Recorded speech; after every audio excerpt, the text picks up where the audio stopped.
Pada akhir tahun 1944, Jepang terdesak oleh sekutu. Karena merasa keberadaannya terancam, maka Jepang memberikan janji kemerdekaan kepada Indonesia. Sebagai tindak lanjut janji tersebut, maka dibentuklah BPUPKI atau Dokuritsu Jumbicho Sakai pada tanggal 1 Maret 1945 oleh Letnan Jenderal Kumahichi Harada yang bertujuan untuk mempelajari dan menyelidiki hal-hal penting yang berkaitan tentang pembentukan negara Indonesia merdeka.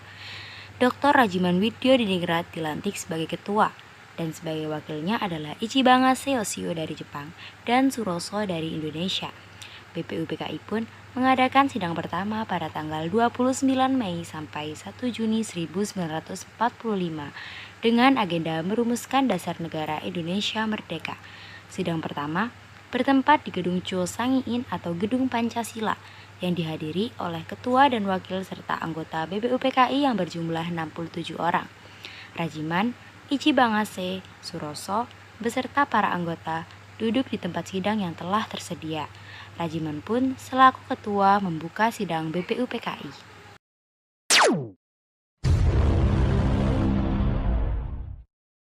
Assalamualaikum warahmatullahi wabarakatuh. Waalaikumsalam warahmatullahi wabarakatuh. Saudara-saudara sekalian, saya selaku ketua akan memimpin jalannya sidang ini. Di samping saya adalah seorang wakil dari Jepang dan tentu saja seseorang dari Indonesia. Saudara-saudara sekalian, marilah kita panjatkan puji syukur kehadirat Allah SWT. Karena atas limpahan rahmatnya, kita bisa berkumpul tanpa suatu halangan apapun di ruangan ini. Maka dalam kesempatan ini, kita akan menentukan dasar negara yang tepat untuk bangsa kita yang tercinta ini. Saya selaku Ketua Badan Penyelidik Usaha-Usaha Persiapan Kemerdekaan dengan ini menyatakan membuka rapat penetapan dasar negara secara resmi.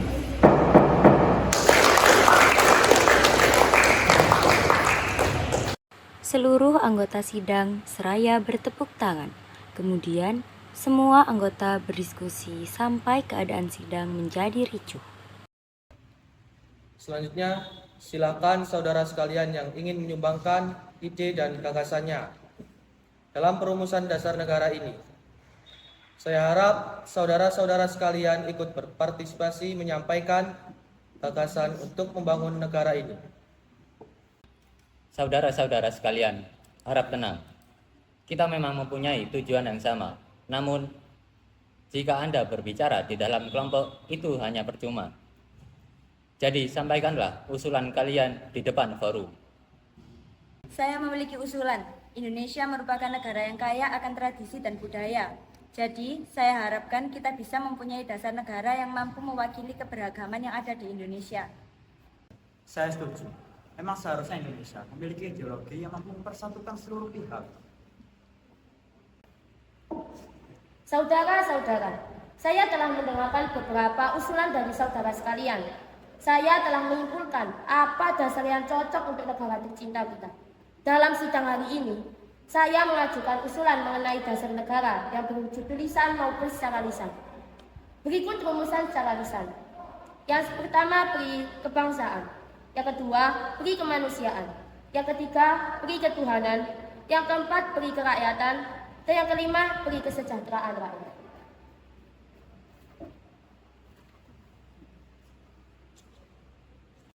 Setelah pidatonya, Muhammad Yamin menyerahkan 5 rumusan dasar negara dalam rancangan tertulis Undang-Undang Dasar Republik Indonesia, yaitu 1. Ketuhanan yang Maha Esa. 2. Kebangsaan Persatuan Indonesia. 3. Rasa kemanusiaan yang adil dan beradab. 4. Kerakyatan yang dipimpin oleh hikmat kebijaksanaan dalam permusyawaratan perwakilan. 5. Keadilan sosial bagi seluruh rakyat Indonesia. Bung Yamin, saya akui pendapat Bung sangat bagus. Tapi, Bung harus ingat, Indonesia memiliki mayoritas penduduk yang beragama Islam. Jadi, dasar negara kita harus berdasarkan Islam.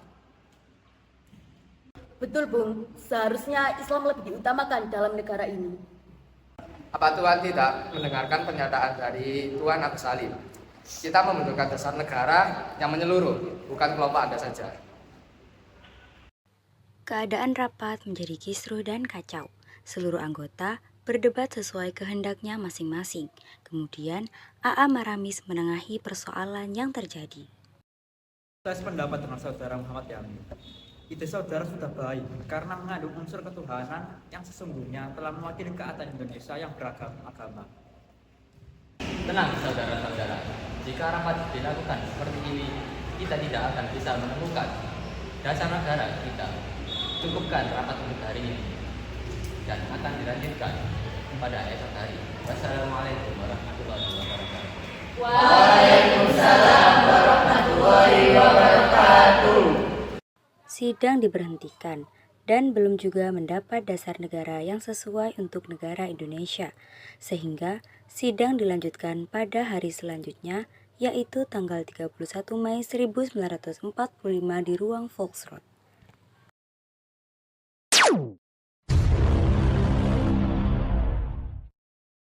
Saudara sebangsa dan setanah air, kita kemarin telah melaksanakan rapat, namun belum juga mendapatkan titik terang usulan yang tepat.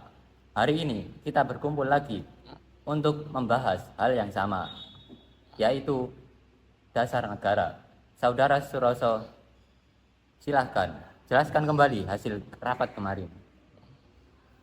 Saudara-saudara sekalian, pada rapat sebelumnya kita telah mendapat satu usulan dari Bung Yamin, yaitu yang pertama, ketuhanan yang Maha Esa, dan yang kedua, kebangsaan persatuan Indonesia, yang ketiga, rasa kemanusiaan yang adil dan beradab, yang keempat, kerakyatan yang dipimpin oleh hikmat, kebijaksanaan dalam permusyawaratan perwakilan, yang kelima, keadilan sosial bagi seluruh rakyat Indonesia.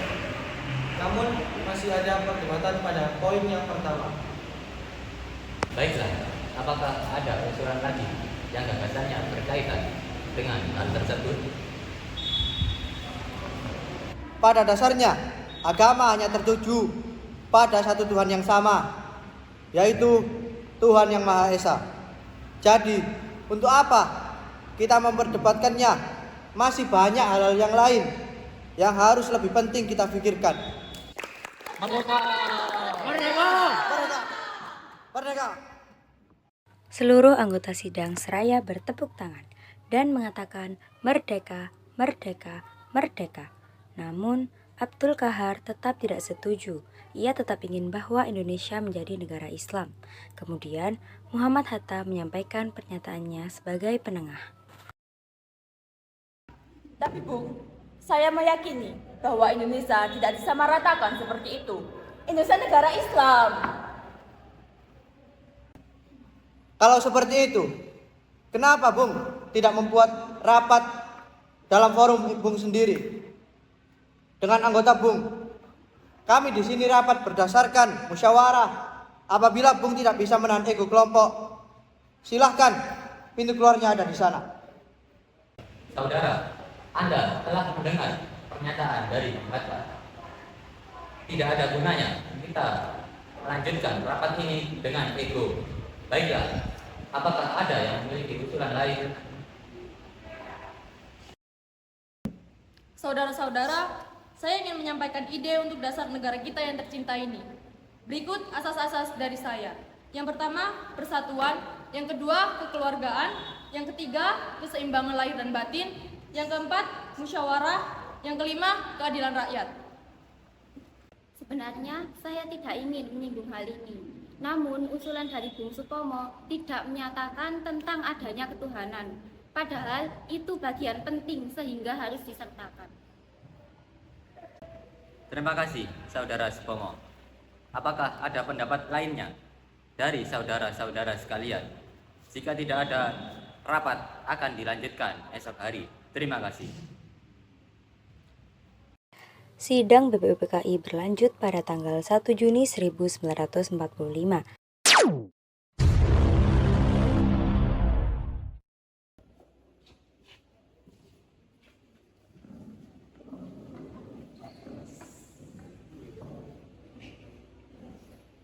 keadaan ruang sidang sangat kacau.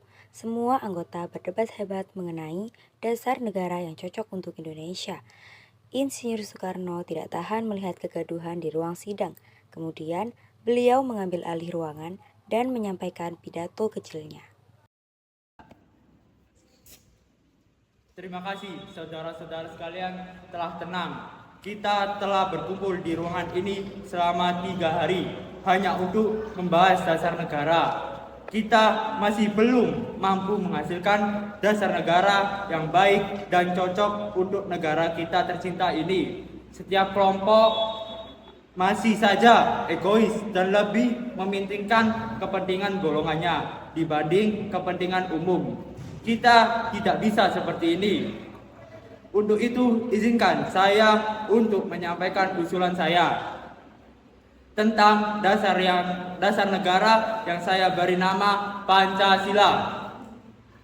Panca yang artinya 5 dan sila yang berarti asas atau dasar, karena di atas kelima dasar itulah kita mendirikan negara Indonesia kekal dan abadi. 1. Kebangsaan Indonesia. 2. Internasionalisme atau peri kemanusiaan. 3. Mufakat atau demokrasi. 4. Kesejahteraan sosial. Dan yang kelima, ketuhanan yang Maha Esa. Untuk merangkum itu semua, kita harus punya manusia, yaitu Tuhan. Tetapi bukanlah Tuhan yang berdasarkan satu agama saja, sangat universal dan bisa diterima semua kalangan masyarakat, segala rakyat yang mempercayai masing-masing agama, yaitu yang saya beri nama Pancasila, dan kita bisa melalui tantangan sebagai bangsa. Merdeka! Merdeka! Merdeka! Bagaimana Pak Ketua, apakah usulan nama Pancasila bisa diterima? Baiklah, Bu. Silakan kepada para hadirin anggota sidang untuk menyampaikan pendapat tentang usulan nama dasar negara yakni Pancasila yang telah disampaikan oleh Bung Karno. Saya, selaku perwakilan dari para anggota sidang, menyatakan setuju dengan Pancasila yang disampaikan oleh Bung Karno. Baiklah, ternyata para anggota telah sepakat untuk menyetujui pemberian nama dasar negara, yakni yang telah disampaikan oleh Bung Karno, yaitu Pancasila. Saya rasa usulan nama tersebut juga ada benarnya. Saudara-saudara sekalian, kita sudah menyimak bagaimana pandangan tentang dasar negara yang telah disampaikan oleh Mr. Muhammad Yamin, Dr. Supomo, dan Bung Karno. Nama dasar negara pun sudah kita sepakati, yaitu Pancasila. Namun, mengenai rumusan resmi dasar negara akan dibahas lebih lanjut oleh Panitia 9. Dengan demikian, sidang pertama Badan Penyelidik Usaha-Usaha Persiapan Kemerdekaan dengan agenda rumusan dasar negara kita akhiri sampai di sini.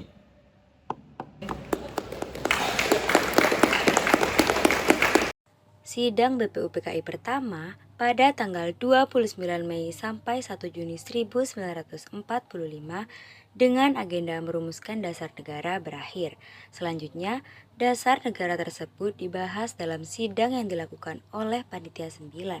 Sebagai ketua, dipilih Insinyur Soekarno dan anggotanya terdiri dari Dr. Muhammad Hatta, Mr. A. Maramis, Abdul Kahar Muzakir, Ahmad Subarjo, Mr. Muhammad Yamin, Haji Agus Salim, Kiai Haji Wahid Hashim, dan Abi Kusno Cokro Suyoso. Panitia 9 menghasilkan sebuah rumusan dasar negara yang terdapat dalam pembukaan Piagam Jakarta atau Jakarta Charter. Pada tanggal 10 Juli 1945 sampai 17 Juli 1945 dilaksanakanlah sidang BPUPKI kedua di Gedung Cho Sangiin, Jakarta Pusat.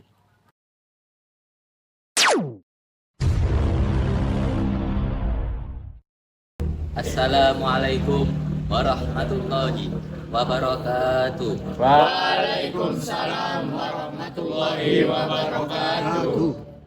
Selamat pagi, salam sejahtera bagi kita semua.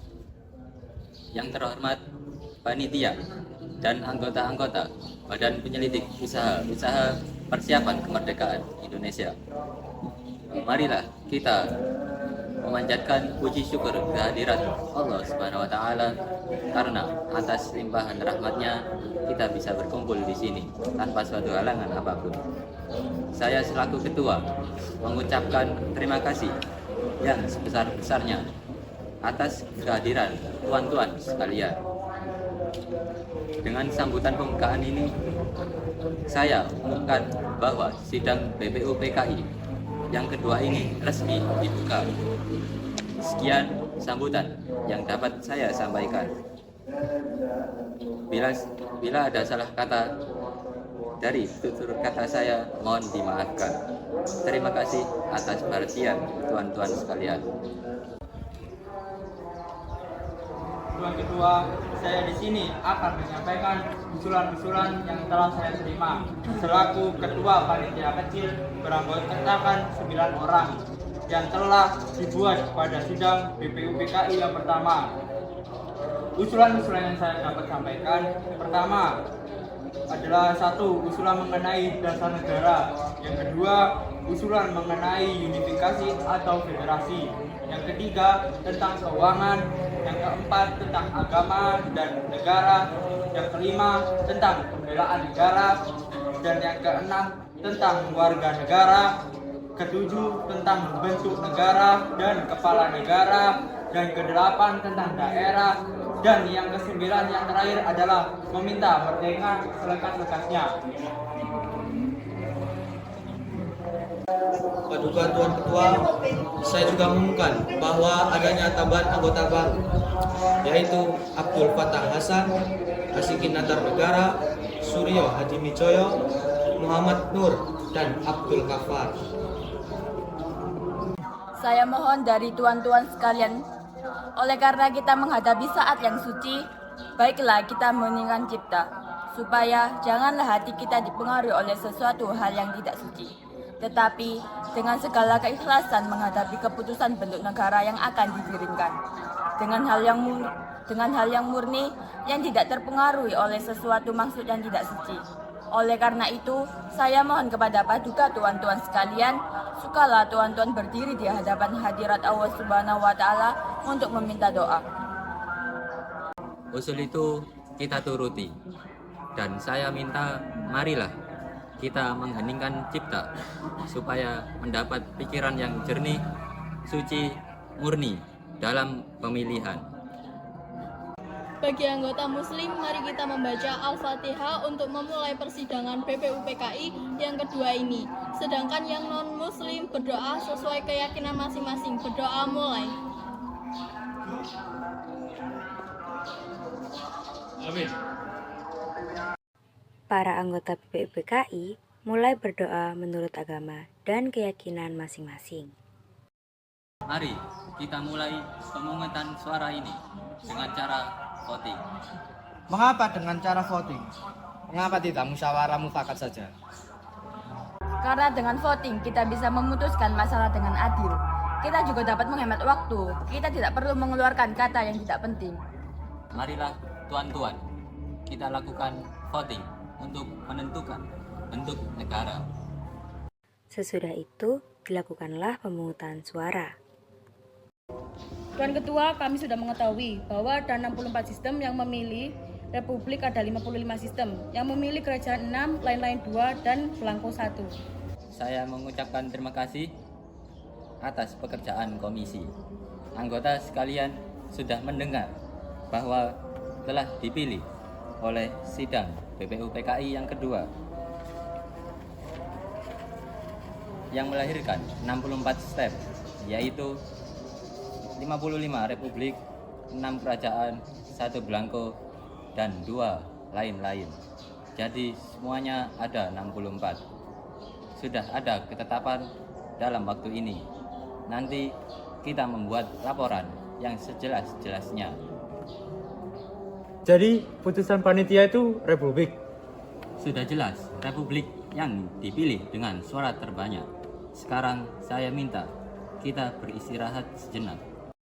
Semangat nasionalisme dan patriotisme terlihat sangat nyata dalam perbincangan sidang kedua BPUPKI tanggal 10 dan 11 Juli 1945 ketika membahas masalah wilayah negara. Semangat tersebut antara lain dikemukakan oleh beberapa tokoh berikut ini.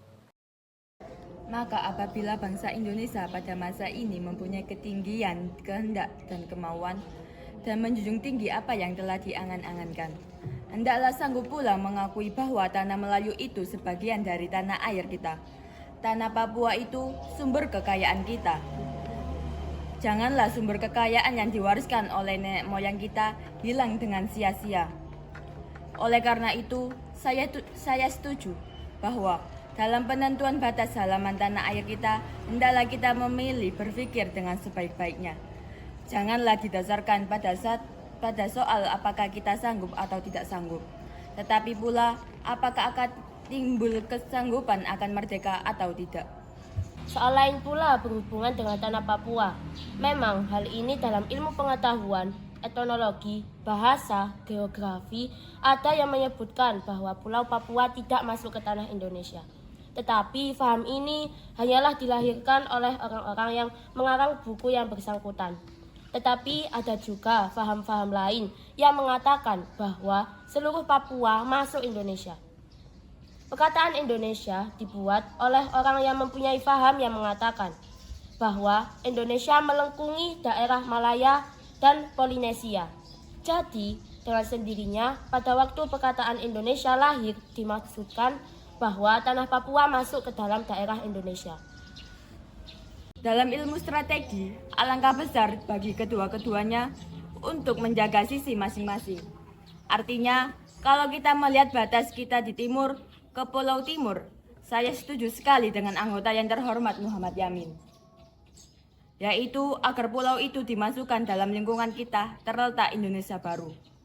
Begitu pula Borneo Utara di mana terletak Sarawak. Dan juga negara Papua, bukanlah kita meminta, tetapi hal itu beralasan kebangsaan. Jikalau peperangan sudah berakhir dan kemenangan akhir telah tercapai, kita dapat melengkapkan aturan-aturan itu menjadi aturan-aturan yang sesuai dengan keadaan zaman pada waktu itu. Dengan permintaan Indonesia merdeka ialah seluas Indonesia Belanda dahulu. Jikalau kemenangan akhir telah tercapai dan ada permintaan yang nyata dari Malaya Selatan, Borneo Utara bahwa rakyat Indonesia di situ merasa juga ingin masuk dalam lingkungan kita, dengan senang hati mereka akan kita terima sebagai bangsa kita di dalam Indonesia merdeka. Bagaimana jikalau kita menambah Malaya? Ya, kita juga harus menambah Borneo Utara supaya masuk dalam wilayah Indonesia. Saya akan menambahkan Papua supaya masuk ke dalam wilayah Indonesia. Kami juga akan menambah Timur, Portugis, supaya masuk di wilayah Indonesia. Kami bertiga, yakni saya, Bung Sanusi, dan Bung Oto Iskandar Ninata, mengusulkan untuk pulau-pulau sekitarnya dapat dimasukkan ke dalam wilayah Indonesia. Proses menyusun Undang-Undang Dasar oleh Supomo. Paduka Tuan Ketua, Undang-Undang Dasar negara manapun tidak dapat dimengerti sungguh-sungguh maksudnya. Undang-Undang Dasar dari suatu negara, kita harus mempelajari juga bagaimana terjadinya teks itu. Harus diketahui keterangan-keterangannya dan juga harus diketahui dalam suasana apa teks itu dibuat. Dengan demikian, kita dapat mengerti apa maksudnya. Undang-undang yang kita pelajari, aliran pikiran apa yang menjadi dasar pada undang-undang itu. Oleh karena itu, segala pembicaraan dalam sidang ini yang mengenai rancangan-rancangan undang-undang dasar ini sangat penting. Oleh karena segala pembicaraan di sini menjadi material, menjadi bahan yang historis, bahan interpretasi untuk menerangkan apa maksudnya undang-undang dasar ini. Naskah undang-undang akhirnya diterima dengan bulat pada sidang BPUPKI tanggal 16 Juli 1945. Tanggal 10 Juli sampai 14 Juli 1945 dibahas rancangan Undang-Undang Dasar. Setelah selesai dibahas, maka sidang kedua BPUPKI telah selesai. Tanggal 6 Agustus 1945, Sekutu menjatuhkan bom atom di Hiroshima. Korban berjatuhan di mana-mana. Tanggal 7 Agustus 1945, BPUPKI dibubarkan dan diganti dengan PPKI dengan alasan tugas BPUPKI telah selesai. Tanggal 9 Agustus 1945, Jepang kembali dijatuhi bom atom oleh Sekutu, tepatnya di kota Nagasaki. Hal ini membuat Jepang kewalahan. Setelah peristiwa pengeboman, 3 tokoh Indonesia, yaitu Insinyur Soekarno, Dr. Andes Muhammad Hatta, dan Dr. Rajiman Widyodiningrat dipanggil oleh Marsekal Terauchi di Dalat, Vietnam. Di Dalat, Vietnam, Jenderal Terauchi memberikan 3 keputusan, yaitu disetujuinya pembentukan BPKI, pengangkatan Insinyur Soekarno sebagai Ketua BPKI, dan Dr. Andes Muhammad Hatta sebagai Wakil BPKI, serta untuk mendiskusikan keputusan Jepang.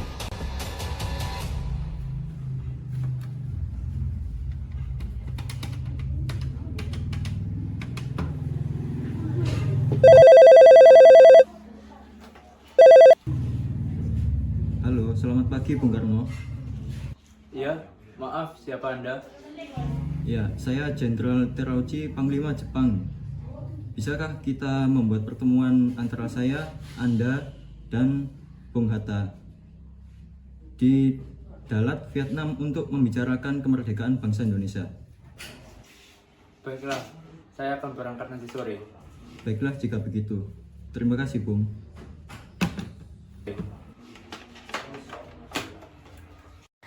Insinyur Soekarno pun membicarakan undangan Terauchi kepada Bung Hatta dan Rajiman.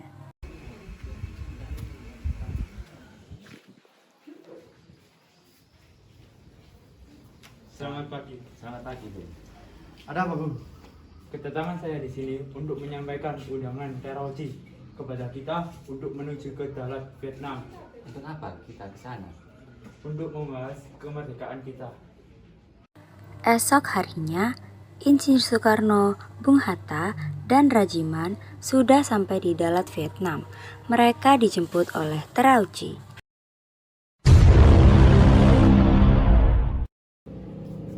Selamat datang, Bung. Kapan dan di mana kita akan membicarakan perbincangan ini? Kita akan membicarakan hal ini besok. Mari saya antar ke penginapan Bung sekalian.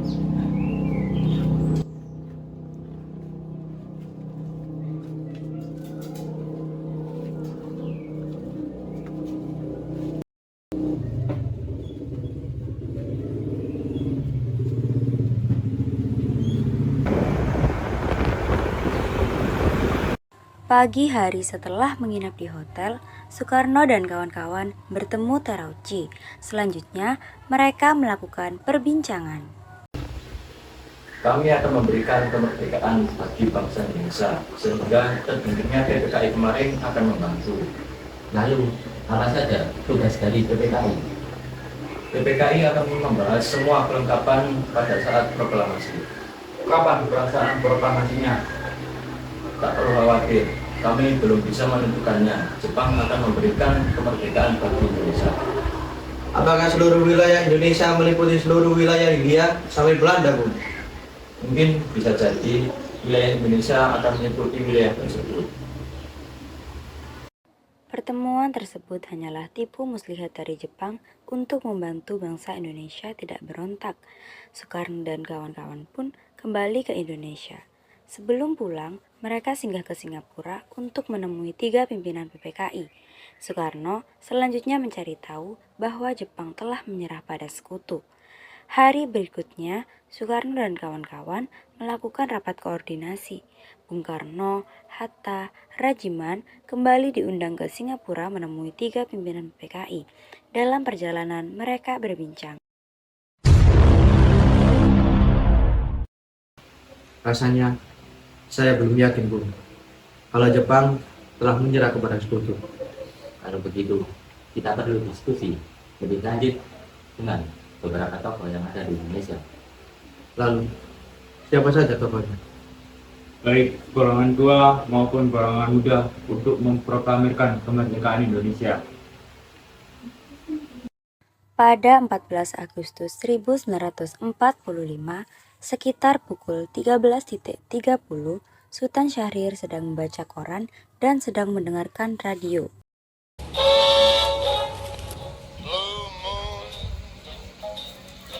Saw me standing alone without a dream in my heart, without a love of mine. Designated Allied Supreme Commander to accept the surrender of the Japanese. Led by Lieutenant General Eichelberger, commanding the 8th Army. Sebelum menemui Soekarno dan Hatta, Sultan Syahrir terlebih dahulu bertemu para pemuda untuk mengabarkan berita baik ini.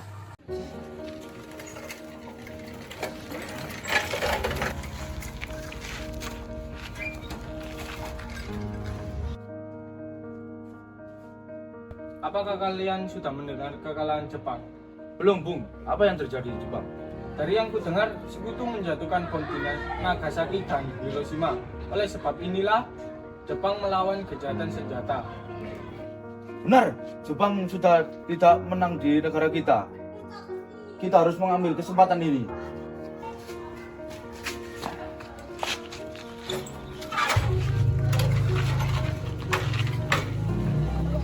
Setelah mendengarkan berita kekalahan Jepang, Sultan Syahrir segera pergi ke rumah Muhammad Hatta untuk memberitahukan berita ini.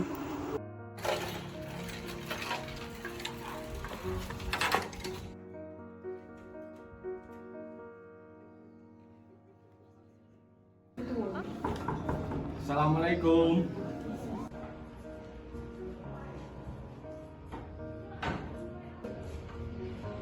Waalaikumsalam. Ada apa, Bung Kecil? Saya ingin bertemu dengan Bung Hatta. Iya, silakan masuk.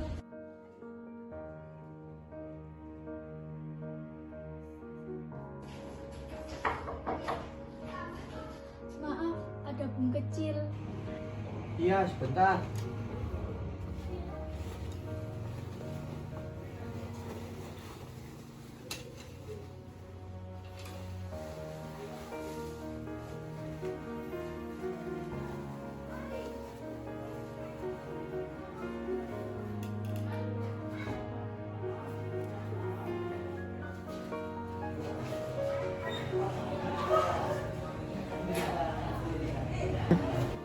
Assalamualaikum, Bung.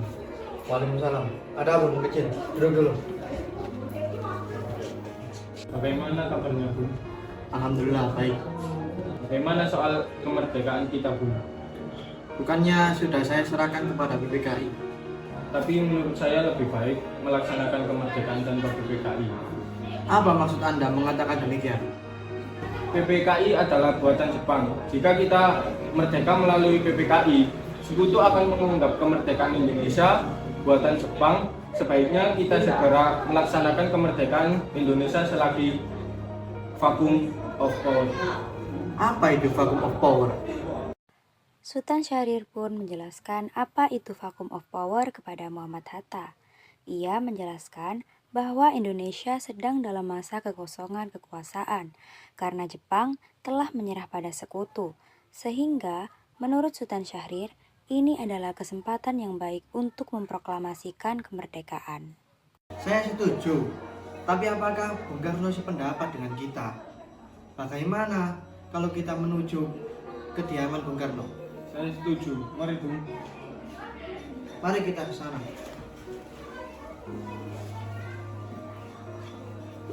Sultan Syahrir dan Muhammad Hatta menemui Soekarno di rumahnya untuk memberitahukan tentang kekalahan Jepang.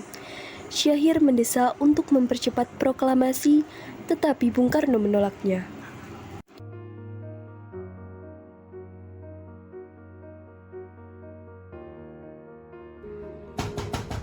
Assalamualaikum. Waalaikumsalam. Oh, enggak ada Bung Kecil. Silakan masuk, silakan masuk. Silakan duduk, silakan duduk. Ya. Terima kasih, Bung. Ada berita penting yang akan Syahrir sampaikan, Bung. Berita penting apakah itu, Syahrir? Saya dengar Jepang sudah menyerah kepada sekutu. Bagaimana jika kesempatan ini kita gunakan untuk memproklamasikan kemerdekaan? Saya tidak menyangka itu semua. Itu adalah hak PPKI. Alangkah jalannya saya mengucapkan kemerdekaan tanpa PPKI yang saya ketuai. Tapi Bung, Maafkan saya, Sahir, tapi kita tidak boleh gegabah dulu.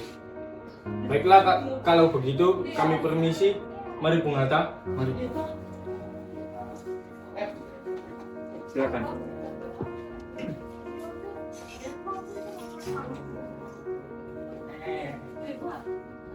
15 Agustus 1945 sekitar pukul 2:30 sore. Soekarno, Hatta, Subarjo menemui Maida untuk meminta informasi.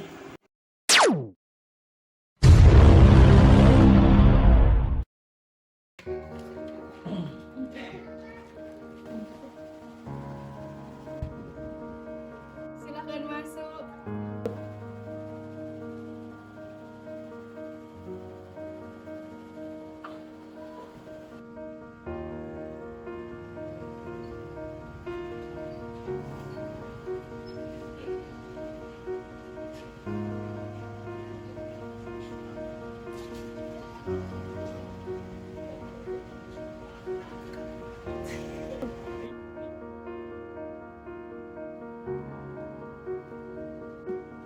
Kami mendengar bahwa Jepang telah menyerah, dan hari ini kami telah menemui beberapa penguasa militer, dan tidaklah satupun memberikan informasi. Jadi, saya menemui Anda untuk menanyakan hal ini, benar atau tidak.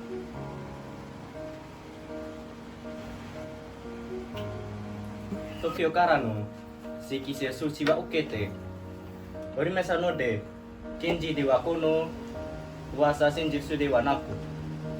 Kinsei kore ni se de wa kono, Urawasa tobikote imasuka. Mada huku ni wa damimasen. Pihak kami belum menerima pemberitahuan resmi apapun dari Tokyo. Jadi, sementara isu itu tidak benar. Jadi kami tidak bisa memberi konfirmasi apapun. 15 Agustus 1945 pukul 10 malam. Di rumah Bung Karno berkumpullah golongan muda yang dipimpin oleh Wikana, Sukarni Darwis, dan Khairul Saleh. Mereka mendesak Bung Karno untuk segera memproklamasikan kemerdekaan Indonesia.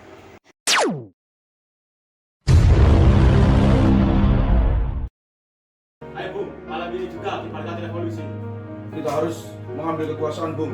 Kami siap mempertaruhkan jiwa kami.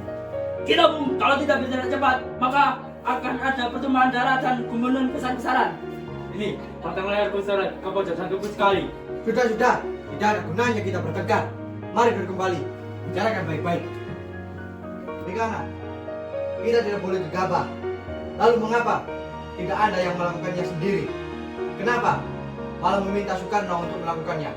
Saya hanya mengingatkan Bung, jika kemerdekaan Indonesia tidak dilaksanakan sekarang, besok rakyat-rakyat akan membunuh orang yang dicurigai menjadi pro Belanda seperti orang-orang Ambon. Bukanlah benar Bung. Lagi pula, kenapa kita menunggu Jepang untuk memerdekakan kita, jika kita bisa mewujudkan kemerdekaan kita sendiri?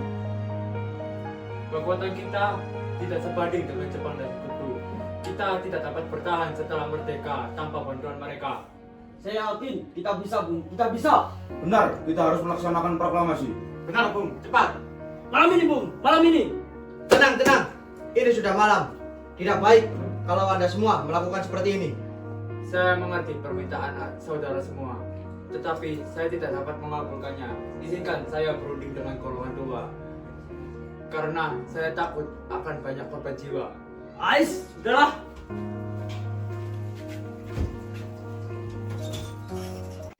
Soekarno mengadakan pertemuan dengan golongan tua. Bagaimana ini, Bu? Para pemuda menuntut untuk memproklamasikan kemerdekaan Indonesia. Kita jangan gegabah, Bung. Kita harus mempersiapkan semua ini dengan matang agar tidak terjadi sesuatu hal yang tidak diinginkan. Saya setuju, Bung. Menurut saya, yang terpenting sekarang adalah menghadapi sekutu yang tidak berhenti datang di negeri ini. Selain itu, permasalahan kemerdekaan yang akan dibahas pada PPKI pada tanggal 18 Agustus 1945. Bagaimana, Bu? Siap. Lagi pula, pemikiran mereka masih pendek. Kita harus melihat masa depan. Bagaimana jika semuanya berantakan? Baiklah, Bung. Berarti kita semua sepakat.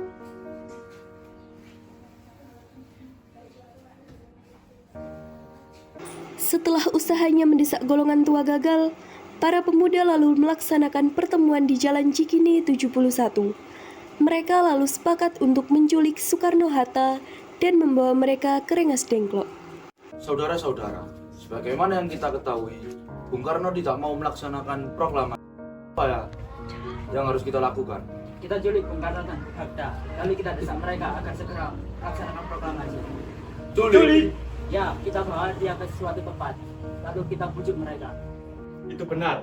Dengan begitu, Jepang tidak akan bisa mempengaruhi mereka. Tapi, kemana kita akan membawa mereka? Rengas Dengklok. Rengas Dengklok. Rengas Dengklok itu luas. Lalu, di mana kita menempatkan keduanya?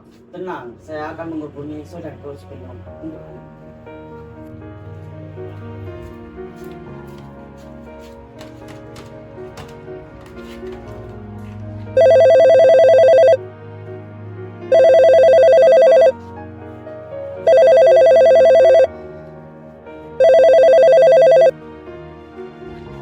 Assalamualaikum.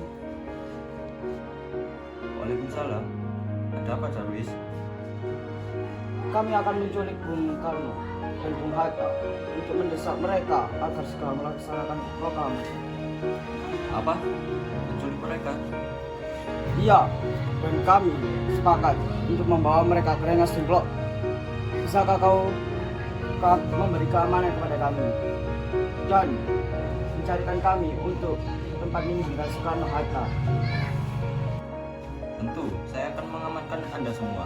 Untuk tempat, nanti kita pakai rumah Jauh Isong. Baiklah, terima kasih sebelum. Sama-sama.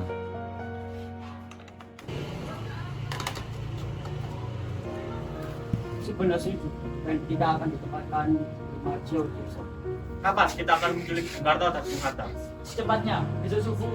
Anda setuju? Pukul berapa tepatnya? Pukul 4 pagi, bagaimana? Setuju!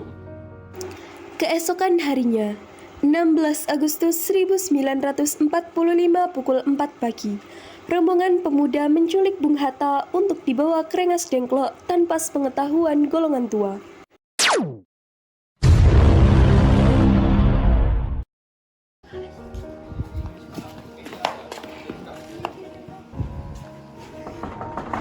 Bung Hatta? Mari Bung Hatta harus ikut kami. Mau dibawa kemana aku ini? Lagi pula, mengapa kita harus pergi?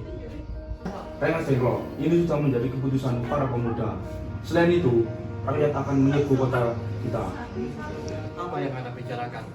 Jika itu benar, kita tidak akan bisa melawannya. Karena tentara Jepang masih utuh di Jawa. Ini kesepakatan dari kami. Anda harus ikut kami ke Rengas Dengklok. Ini demi kebaikan Anda, Bung. Ayo Bung, waktu kamu hampir habis. Baiklah.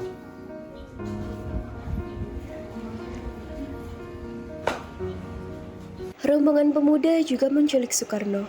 Soekarno bersedia ikut dengan rombongan pemuda ke Rengas Dengklok jika anak dan istrinya diajak juga.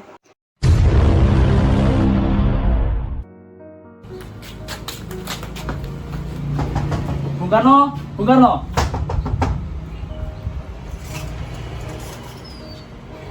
Iya, ada apa? Anda harus ikut kami ke Rengas Dengklok. Untuk apa aku ikut dengan kalian? Ini sudah menjadi kesepakatan para pemuda Bung. Anda dan Bung Hatta akan dibawa ke Rengas Dengklok. Tak sadarkah kalian, aku memiliki istri dan anak yang masih kecil. Bagaimana dengan mereka? Ada apa ini kamu mas? Banyak orang yang sangat takut mendengar suara kalian. Nimas, pemuda-pemuda ini akan membawa aku dan Hatta ke Rengas Dengklok Untuk apa kamu mas? untuk menjauhkan Bung Karno dan Bung Hatta dari pengaruh Jepang. Lalu bagaimana denganku dan untuk kalian akan meninggalkan kami? Benar, aku tidak ingin berpisah dengan istriku. Jika kalian akan membawaku, maka bawalah mereka juga. Baiklah, kami akan membawa Anda dan anak istri Anda. Tetapi kita harus pergi sekarang. Baiklah.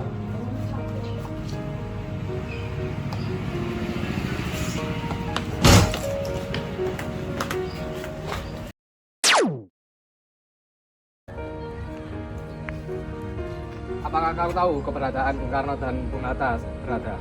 Maaf, saya tidak tahu. Katakanlah kepadaku. saya akan menjamin keselamatan mereka. Maaf Bung, tetapi saya tidak tahu keberadaan mereka di mana. Sesaat setelah Subarjo memberitahukan hilangnya dua tokoh penting ini kepada Nishijima, dan ia memberitahukan kepada Maeda. Sumimasen. Nanti suka. Subarujo kara Soekarno Hatta Yodo Fumedaku kita. Lihat di Sonata. Hai, Subarujo wa watashi ni Soekarno Hatta wa Nippon ni yukai sareta no ka to tasugimashita. Hai, kono moda ini. Suite Nippon gun nikute mimasu. Laksamana Maeda pun menghubungi pihak militer Jepang. Karera hoyo sukai kita. Aku montachi wanin hoji de. Wakarimashita. Yatte mimasu. Ja, otsukare sama deshita. Nishijima langsung menemui Wikana. Apakah Anda tahu keberadaan Soekarno dan Hatta? Saya tidak tahu. Saya dan Laksamana Maeda sangat bersimpati dengan kaum nasionalis Indonesia. Maka dari itu Anda tidak perlu ragu untuk memberitahu kami di mana keberadaan Soekarno dan Hatta. Kemerdekaan memang harus diperjuangkan, bukan sebagai upah yang harus diterima dari orang lain. Kami telah membuktikan bahwa kami tidak akan melakukan pemindahan terhadap militer Jepang, karena militer Jepang selalu berbohong. Akan tetapi kami dapat mengembalikan Bung Karno dan Bung Hatta jika keselamatan mereka di bawah perlindungan Maeda. Baiklah, saya akan menyampaikan itu kepada Laksamana Maeda. Terima kasih.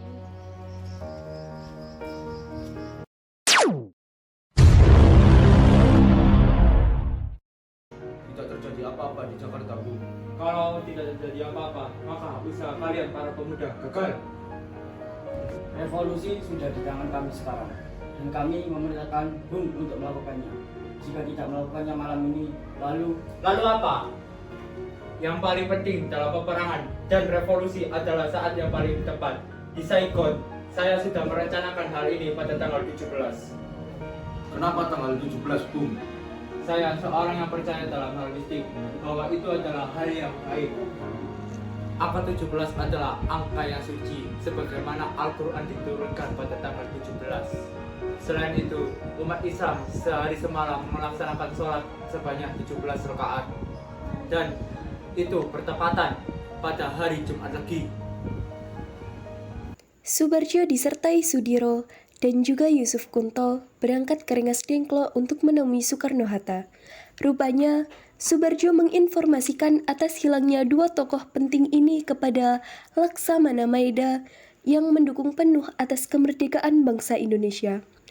Kemudian, Maeda menginformasikan bahwa benar, Jepang telah menyerah tanpa syarat kepada sekutu. Ada apa Soleh? Mengapa kau terengah-engah seperti itu? Ada Mr. Subarjo di luar. Dia memaksa masuk ingin menjemput Bung Karno. Baiklah, aku akan menemuinya. Kana, bisakah aku menemui Soekarno dan Hatta? Untuk apa Anda ingin bertemu mereka, Bung? Kemari untuk menjemput mereka. Tidak bisa, Anda tidak memiliki hak untuk menjemput mereka pulang, Bung. Mengapa? Karena kami para pemuda sudah sepakat untuk mendesak mereka agar segera memproklamasikan kemerdekaan. Kalau begitu, izinkan saya masuk ke dalam. Mari masuk.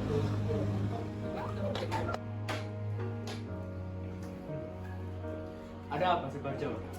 Saya ingin memberitahukan bahwa Jepang sudah menyerah kepada sekutu. Jadi, berita itu benar adanya. Benar, Bu.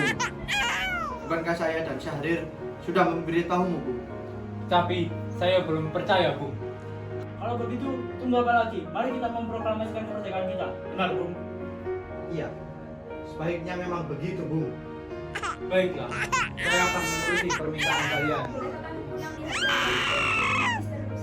Nah, bolehkah saya membawa mereka ke sana? Tidak. Saya berjanji akan menjaga mereka dengan taruhan nyawa saya. Apa aku bisa memegang janjimu itu?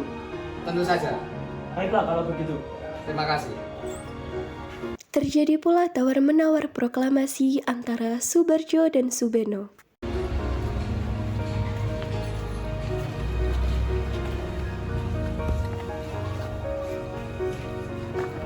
Bung, apakah proklamasi bisa dilakukan nanti tengah malam?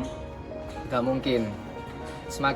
Sekarang sudah jam 8. Kami masih harus pergi ke Jakarta besok untuk lalu mengundang para badan anggota persiapan kemerdekaan untuk rapat kilat. Ini membutuhkan waktu yang sangat lama. Kami khawatir tidak bisa menyelesaikan malam ini karena satu.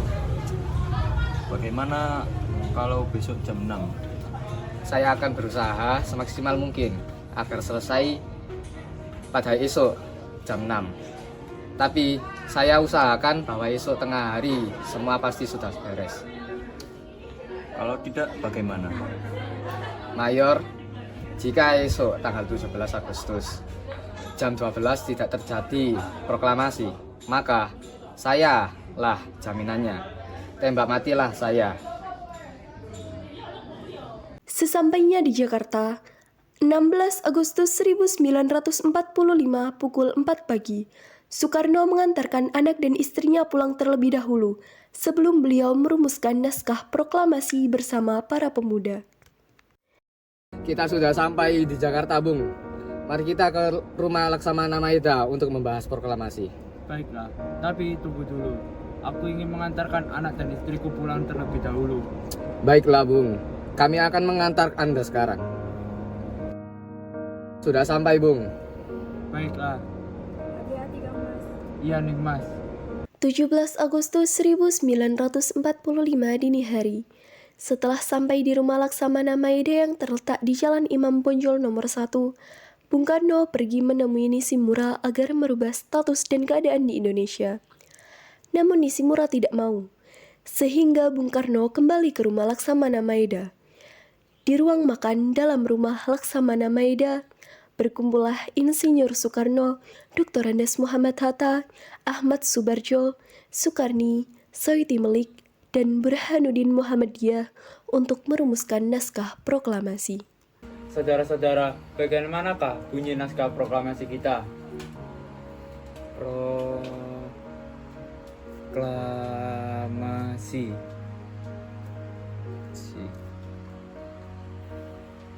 Bagaimana, Bung? Diawali dari Bung Subarjo. Sebab di antara kami yang tata bahasanya paling baik. Baik, gimana, Bung? Kami, bangsa Indonesia, dengan ini menyatakan kemerdekaan Indonesia.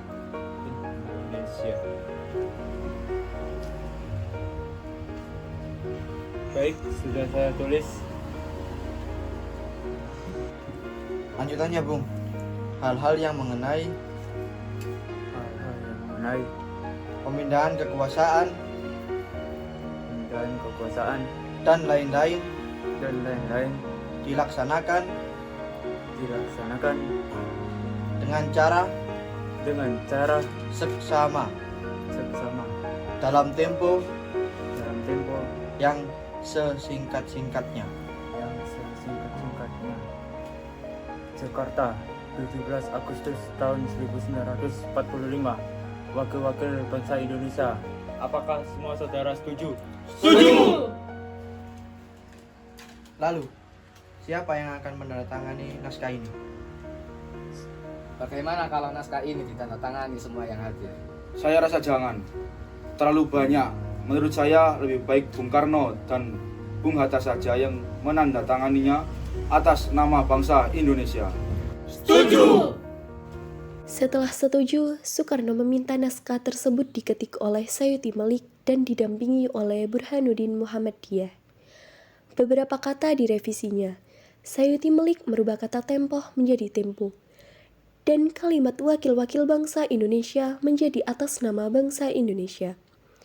Sementara naskah asli Soekarno dibuangnya dan diremas-remas. Kemudian, Burhanuddin Muhammadiyah mengambil dan menyimpannya.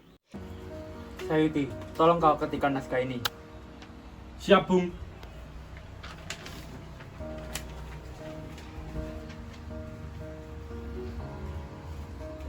Kapan kita akan melaksanakan proklamasi?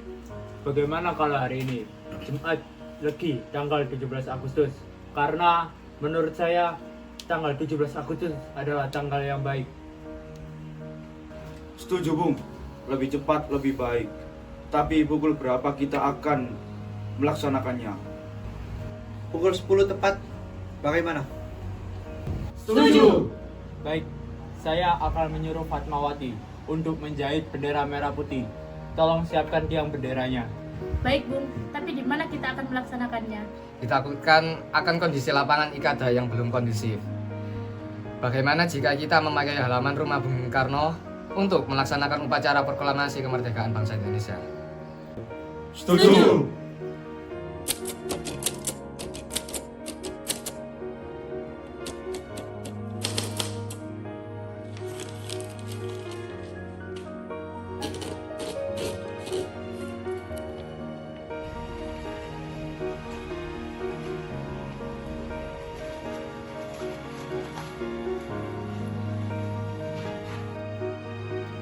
Ini naskahnya Bu, silakan ditandatangani. Baiklah.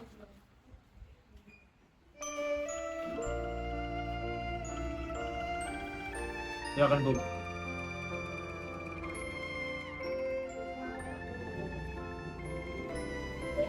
Setelah pukul 4 pagi, 17 Agustus 1945, naskah proklamasi sudah siap dan disaksikan oleh beberapa yang hadir dan segera ditandatangani oleh Soekarno-Hatta.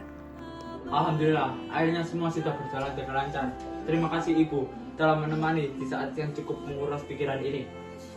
Ya, terima kasih Gusti Allah telah memberikan kelancaran pada bangsa kita untuk memproklamasikan kemerdekaan ini. Oh ya Pak, apakah Bapak sudah merencanakan bagaimana besok akan proklamasi berlangsung? Sudah, kita akan melaksanakan upacara bendera yang akan diiringi lagu Indonesia Raya ciptaan Bung Supratman. Bukankah kita belum punya bendera, lantas bagaimana Pak? Ya ampun, Bapak lupa Bu. Bagaimana jika Ibu saja yang menjahitkan? Tapi Pak, Ibu sudah punya kain. Kainnya ada hanya warna merah dan putih saja, apakah tidak apa-apa? Tentu saja, buatlah penilaian sederhana. Yang penting kita sudah menyiapkannya. Baiklah Pak, Ibu punya ide. Bagaimana kalau benderanya kita namakan saja bendera Sangsaka merah putih? Ya, bendera pusaka, sangsaka, dan warnanya merah putih menjadi sangsaka merah putih. Brilian. Ya sudah, sebaiknya Bapak bersiap sana menyusun pidato yang akan Bapak bacakan. Baiklah.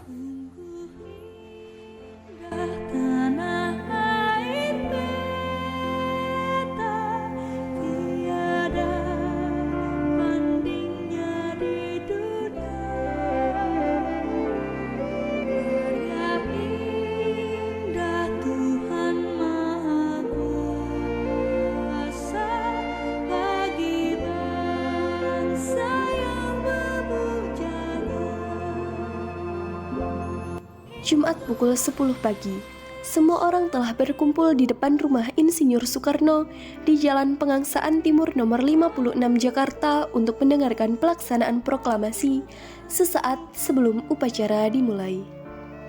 Trimurti, tolong kibarkan bendera merah putih ini sebagai tanda awal kejayaan bangsa ini. Siap, Bung. Saya akan menyuruh adik saya untuk mengibarkannya.